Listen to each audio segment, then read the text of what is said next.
नमस्कार, स्वागत है आपका इंडिया न्यूज 28 में। आइए बात करते हैं उत्तर प्रदेश की कुछ खास खबरों की।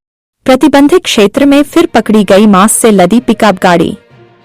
भारतवर्ष में गौ वंशों की रक्षा की लड़ाई लड़ रहे गौ रक्षा दल भारत की टीम मथुरा ने एक बार फिर मथुरा के प्रतिबंधित क्षेत्र सुखदेवपुर में मांस बेचने आई एक मांस से लदी खड़ी पिकअप गाड़ी को पकड़ा है, जिसमें से खून तक बह रहा था, जिसे पकड़ने से पहले टीम के सदस्यों ने पुलिस को सूचित किया। सूचना मिलने पर पुलिस टीम भी मौके पर पहुंची और गाड़ी को थाना कोतवाली लेकर आई, जहां मौजूद गौ रक्षा दल भारत और बजरंग दल के कार्यकर्ताओं ने चंद्रशेखर कृष्णा चौधरी, ललित शर्मा, माहिर प्रकाश राजपूत, अभिषेक चतुर्वेदी, विष्णु चौहान, गोविंदा ने बताया कि विगत कई दिनों से वह अपनी टीम के साथ ऐसी कई गाड़ियों को पकड़ चुके हैं और ऐसी ही एक और सूचना पर उन्होंने पुलिस के साथ मिलकर यह कार्यवाही की है।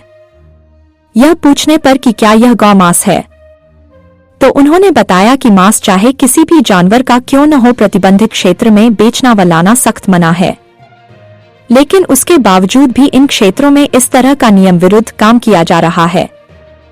उनकी प्रशासन से मांग है कि इस कार्य में लिप्त लोगों के खिलाफ कड़ी से कड़ी कार्यवाही की जाए। मथुरा से संवाददाता ब्रिजवीर सिंह जादौन की रिपोर्ट। मैं गौरक्षा दल भारत से जिला गौरक्षा प्रमुख हूँ और बांके बिहारी गौ सेवा संस्थान से राष्ट्रीय उपाध्यक्ष हूँ। आज सुबह 5 बजे करीब हमारे भाइयों के द्वारा रात्रि में नाका दिया जा रहा था, तभी मुखबिर की सूचना पर एक पिकअप गाड़ी जिसका नंबर UP 85 CT 6421 उसकी सूचना हमारे भाइयों को मिली, जिसका पीछा करने पर ये गाड़ी जो है दिल्ली से आ रही थी मांस को लेकर के, और ये जन्मभूमि क्षेत्र में पकड़ी गई थी। वहाँ पकड़े जाने के बाद में जब भाइयों ने इसकी गाड़ी की तलाशी ली तो इसमें से मांस उनको प्रतीत हुआ, जो कि गाड़ी में से खून टपक रहा था। उस खून को देखने के बाद में जब तलाशी ली गई तो इसमें हैंगिंग पे कई सारे जो है मांस के बड़े बड़े टुकड़े लटके हुए थे। सूचना 112 को भाइयों के द्वारा दी गई। वहाँ मौके पर 112 आई। 112 यहाँ कोतवाली में गाड़ी को और इसके जो चालक है उसको साथ लेके आई है। सभी गौरक्षकों के द्वारा प्रशासन को तहरीर लिख के दे दी गई है और उचित से उचित, कठोर से कठोर कार्रवाई करने की हम मांग करते हैं। प्रशासन हमें आश्वासन दे रहा है। और भैया पकड़ा गया, क्या आशंका है, क्या इसका? एक खास सुरक्षा विभाग को सूचना मिली थी कि एक गाड़ी में मीट लाया जा रहा है, अवैध रूप से मांस लाया जा रहा है। उसकी सूचना पर हमारी खास सुरक्षा विभाग की टीम मौके पे आई हुई है।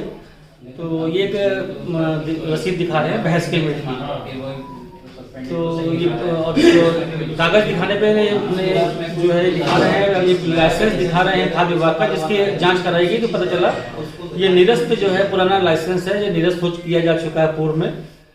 उसकी आड़ पे ये था तो इन पे ये जो है कूट रचना का इन पे केस बनेगा और ये मीट भैंस का है या किस जानवर का है, इसकी पुष्टि जो है इसका सैंपल लिया जाएगा वेटनरी डॉक्टर द्वारा, तो उसकी होगी। फिलहाल इनके ऊपर जो है खास सुरक्षा मानक अधिनियम की जो धाराएं हैं अवैध रूप से कारोबार करने की, उसका जो है होगा चालान किया जाएगा उसमें, और पुलिस अपनी स्वतंत्र धारा में भारतीय दंड संहिता में उसमें पुलिस अपनी कार्रवाई करेगी। सब देखा जाए कि कुछ दिन पहले भी वो प्रतिबंधित क्षेत्र में मांस की विक्रेता चल रही थी, कुछ दिन पहले भी पकड़ा गया था उन्हीं के द्वारा, जो अगली बार जो मांस बेचने की कोशिश कर रहे हैं।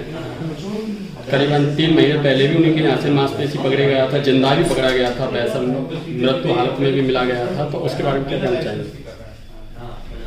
जो आप मामला बता रहे हैं, देखिए मैं भी जनपद में नया हूँ, मुझे जानकारी नहीं है पहले क्या हुआ था। जब से मैं आया हूँ यहाँ पे जनपद में, तब से लगातार जो अवैध रूप से कारोबार कर रहे हैं उनके खिलाफ मुकदमे दर्ज कराए जा रहे हैं और जो भी सुसंगत धारा में कार्रवाई है वो सब की जा रही है मेरे संज्ञान में। और अभी ऐसा कोई मामला नहीं आया जो आप बता रहे हो, जानकारी हो सकता है मेरे आने से पूर्व करा हो। फिलहाल अभी एक और सूचना जो अभी मिली थी 4 दिन पहले, उसमें भी हम लोगों ने दुकान बंद करवा दी है और उसमें भी उसके खिलाफ विधिक कार्रवाई की है। ये पुराने लाइसेंसों को लेके मांसपेशी के विक्रेता कर रहे हैं, उसके बारे में और कुछ 2 बात? देखिए, ये जो लाइसेंस होते हैं पोर्टल से ऑनलाइन जारी होते हैं, स्वतः जारी हो जाते हैं। उसमें अगर मीट की कैटेगरी ये लोग छिपा लेते हैं तो ये अवैध तरीके से उसमें मीट की कैटेगरी नहीं डालते हैं, मांस नहीं डालते हैं, और अंडा या उसको कुछ अन्य प्रिपेयर्ड फूड दिखा करके ये लाइसेंस ले रहे हैं उसकी आड़ में। तो ये सब जो है ये कूट रचना है, इसके खिलाफ हम लोग जो है जांच कर रहे हैं और जो भी पाए जा रहे हैं उन सब के खिलाफ मुकदमा दर्ज करा रहे हैं। बताते हैं कि नहीं हमने तो फ्रूट विभाग से लाइसेंस ले रखा है, अब हमको नहीं तो उसमें भी उसमें फूड विभाग ने किस चीज़ का लाइसेंस दिया ये भी देखना चाहिए। पुलिस भी जांच इसकी कर रही है, विभाग के लोग भी जांच कर रहे हैं। आपने जिस कैटेगरी में लाइसेंस लिया है उस कैटेगरी में अगर आप नहीं कर रहे हैं तो धोखाधड़ी का केस बनता है आपके ऊपर, हम उसके ऊपर आप पे चालान करेंगे। करीब कितना वेट पाया गया इस गाड़ी में, कैंटर पकड़ी गई थी? नहीं, इसकी मुझे जानकारी नहीं है गाड़ी के अंदर कितना है। Okay sir.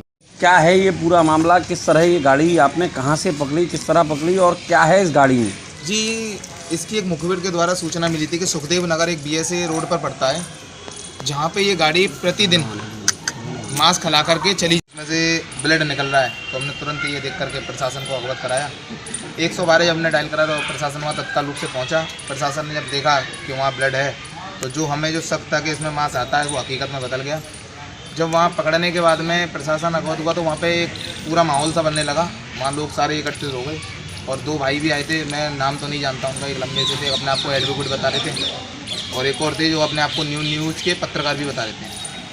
तो मैंने कहा, मैंने भैया आप न्यूज़ के पत्रकार हो? एक था पत्रकार महोदय जी के कहा मैं पत्रकार जरूर हो, तो पत्रकार महोदय जी थोड़ा ना कहा प्रतिबंधित क्षेत्र में मांस बिकवा हुए वगैरह, इसके कागज़ देखिए, ये देखिए। भाई कागज़ देखने के बाद भी अगर प्रतिबंधित क्षेत्र में, जब उत्तर प्रदेश सरकार के जो आदेश हैं कि प्रतिबंधित क्षेत्र में मांस नहीं बिकाएगा, उसके बाद भी आप ये बेच रहे हो, और उसके बाद भी मतलब दिन पे दिन हम प्रतिदिन छापे पड़ रहे हैं, कहीं ना कभी कहीं पकड़ा जा रहा है। अभी कुछ दिन पहले एक महिला भी पकड़ी गई थी हाईवे थाने क्षेत्र में, उसके बाद भी ये बाज नहीं आ रहे हैं। तो मेरा प्रशासन से ये निवेदन है, इसकी विवेचना कर जो इसमें दोषी हैं उनके खिलाफ कार्रवाई की जाए सख्त। जब गाड़ी पकड़ी गई थी तो गाड़ी बंद थी या क्रय विक्रय हो रहा था? मैं आपको बताऊँ, पहले जब हमने उसमें जब एंट्री करी थी, हमारे 2 भाई गए थे, उसमें 3 व्यक्ति वहाँ पर खड़े हुए थे।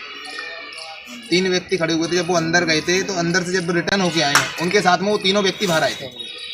वो 3 व्यक्ति उनके साथ में बाहर आए हैं। बाहर आने के बाद में वो व्यक्ति, जब हमने 112 बाहर कॉल, गली से बाहर आके जब हमने कॉल करी है, उसके बाद में वो व्यक्ति हमें नहीं दिखे। ये जो ड्राइवर हैं ये भी बहुत देर बाद लाए गए हैं।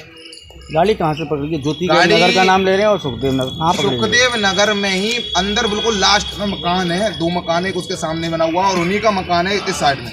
उस मकान बड़ा सा फाटक था, उसी जगह पे ये खड़ी हुई थी बैक करके। उसमें ही बता रहे थे, उसके जहाँ पड़ोसी थे उनसे हमने पूछा था तो कह रहे थे भाई यहाँ तो रोजाना उतरता है और यहीं उतरेगा, गोश है इसका।